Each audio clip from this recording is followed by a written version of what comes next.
Hello friend, আপনারা সবাই দেখছেন বাংলা হোম ডিজাইন ও আমি আপনাদের সঙ্গে রয়েছি প্রেম।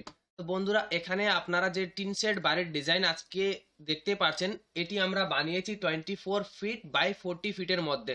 সামনের দিক থেকে এখান থেকে আপনাদের এই জায়গা পর্যন্ত থাকবে 24 ফিট, আর ব্যাক সাইডে আপনারা এই জায়গা থেকে এই জায়গা পর্যন্ত পিছন দিকে যে লম্বাটা, এটা থাকবে 40 ফুট। 24 ফুট বাই 40 ফুটের মধ্যে আমরা এই বাড়িটা বানিয়েছি। উপরে টিন শেডের চাল দিয়েছি। আসাম টাইপের এই বাড়িটা আজকে এই ভিডিওর মধ্যে আলোচনা করব। এখানে থাকবে আপনাদের 4টি রুম, 3টি আমরা বেডরুম বানিয়েছি, আর একটা বারান্দা আপনারা দেখতে পাচ্ছেন। উপরে যে টিনের চালটা, সামনের দিকটা আমরা একটু বাড়িয়ে নিয়েছি। আর আপনারা এখানে যে কাঠ বা স্টিলের যে ফ্রেমটা আমরা এখানে দেইনি, আপনারা এখানে স্টিলের ফ্রেম বা কাঠ দিয়ে টিন শেডের যে চালটা সেটা এইভাবে তৈরি করতে পারবেন। আপনারা দেখতে পাচ্ছেন টিনের যে চালটা আসবে বন্ধুরা, এইভাবে এই প্যাটার্নের মধ্যে থাকবে। আপনারা এখানে দেখতে পাচ্ছেন এখন। তো এখানে আপনারা যে বারান্দাটা দেখতে পাচ্ছেন, এই জায়গায় একটা বারান্দার যে ডিজাইনটা আমরা কেটেছি দেখতে পাচ্ছেন, এটা আমরা 3 ফিট এদিকে নিয়ে স্টেপের মতো, ইয়ানি কি সিঁড়ির মতো করে আমরা কেটেছি। আপনারা দেখতে পাচ্ছেন 3 ইঞ্চির। আর যে মাঝখানে থাকবে ডাউন থাকবে 1 ইঞ্চি ডাউন থাকবে, যেটা সাদা অংশ আপনারা দেখতে পাচ্ছেন 1 ইঞ্চি ডাউন থাকবে। আর চওড়া থাকবে 1 ইঞ্চি, আর এটা 1 ইঞ্চি চওড়ার মধ্যে 1 ইঞ্চি আপ থাকবে, উপরেরটাও 1 ইঞ্চি আপ থাকবে। এইভাবে আমরা দেখুন, এইভাবে যে ডিজাইনটা এটা কেটেছি। তারপর যে জানলার ডিজাইনটা আপনারা দেখতে পাচ্ছেন, এই জায়গায় জানলার ডিজাইনটা আমরা 1.4 ফিট মতো বের করে দিয়েছি, 1.5 ফিটের একটু কম। তারপর সেম ডিজাইন 1 ফিট মাঝখানে হোয়াইট যে প্যাটার্নটা দেখতে পাচ্ছেন কালারটা, এটা 1 ফিট ও 1 ইঞ্চ বন্ধুরা ডাউন থাকবে, বাকি 1 ইঞ্চ লাল কালার যেটা দেখতে পাচ্ছেন এটা আপ থাকবে। তারপরে 3 ইঞ্চ এটার যে মোটাইটা, এটা 3 ইঞ্চ থাকবে। এইভাবে দেখতে পাচ্ছেন জানলার ডিজাইনটা। উপরে আপনারা দেখতে পাচ্ছেন এই জায়গায় ভেন্টিলেটর আমরা ব্যবহার করেছি। আর আপনারা চাইলে চারো সাইডে জানলার উপরে ভেন্টিলেটর ব্যবহার করতে পারেন। তারপর ব্যাক সাইডে আমরা কোনো কিছু রেখেনি, জানলা টানলা কিছু থাকবে না। আর এই সাইডে আপনারা দেখতে পাচ্ছেন 2-3টি জানলা এই জায়গায়, এই সাইডের মধ্যে।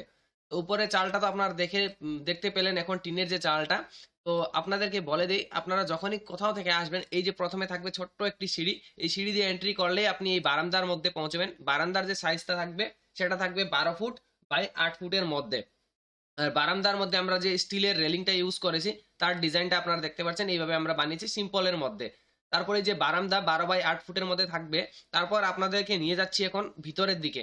ভিতরের দিকে আপনারা দেখতে পাচ্ছেন এই জায়গায়, যখন এই যে বারান্দা থেকে এইদিকে একটা দরজা দেখতে পাচ্ছেন, আর এইদিকে একটা দরজা দেখতে পাচ্ছেন। এই যে দরজাটা আপনারা দেখতে পাচ্ছেন, এই দরজা দিয়ে যখনই যাবেন বন্ধুরা, তো আপনি সবার প্রথমে এই যে এই রুমের মধ্যে পৌঁছবেন। এই যে এই দরজা দিয়ে আসার পর এই রুমে পৌঁছবেন। বারান্দার সাইডের মধ্যে এই রুম থাকবে 12 ফুট বাই 11 ফুটের মধ্যে। এটি থাকবে একটি গেস্ট রুম, বা আপনার সিটিং স্পেস বানাতে পারবেন এই জায়গাটাকে। তো এইটা একটা বেডরুম থাকবে, যার দরজা থাকবে বারান্দা থেকে। আর একটা দরজা থাকবে এই জায়গায়। এই দরজা দিয়ে যখনই আপনি এন্ট্রি করবেন বন্ধুরা, তো আপনি দেখতে পাচ্ছেন, আপনাদেরকে আমি আরো ভালো করে দেখিয়ে দিই। শ্যাডোটাকে একটু মাঝখানে রেখে দিয়ে এই যে দরজা দিয়ে যখনই ঢুকবেন, তখন আপনি এই জায়গায় পৌঁছবেন। দেখতে পাচ্ছেন এই যে রুমের মধ্যে, এটা থাকবে আপনার 12 ফুট বাই 12 ফুটের একটি হল রুম। আর হল রুমের মধ্যে ভিতর দিক থেকে আপনারা এখানে দেখতে পাচ্ছেন একটি পূজা রুম। এই যে এই জায়গায় থাকবে আপনার একটা পূজা রুম, আপনারা এখানে দেখতে পাচ্ছেন। পূজা রুমের সাইজ থাকবে 6 ফিট বাই 6 ফিটের মধ্যে।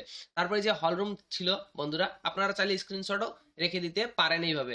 তো এই যে এই দরজাটা হল রুম থেকে, এই দরজা দিয়ে যখনই যাবেন এই রুমের মধ্যে পৌঁছবেন। এই রুমেরও সাইজ থাকবে 12 ফুট বাই 11 ফুটের মধ্যে।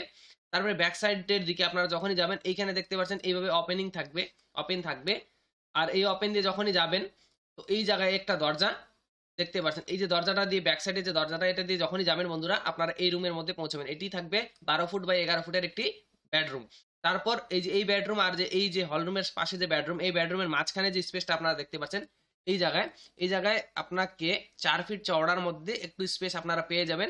4 বাই 7-এর মধ্যে স্পেসটা পেয়ে যাবেন। আর এইখানে দেখতে পাচ্ছেন একটি দরজা, এই দরজা দিয়ে যখনই যাবেন, এইখানে আমরা টয়লেট বাথরুমটাকে ডিজাইন করেছি, যার সাইজ থাকবে বন্ধুরা 8 ফিট বাই 7 ফিটের মধ্যে। কমন টয়লেট বাথরুম, পুরো বাড়িতে একটি টয়লেট বাথরুম থাকবে, তার জন্য সাইজটা আমরা একটু বেশি নিয়েছি, 8 ফিট বাই 7 ফিটের মধ্যে।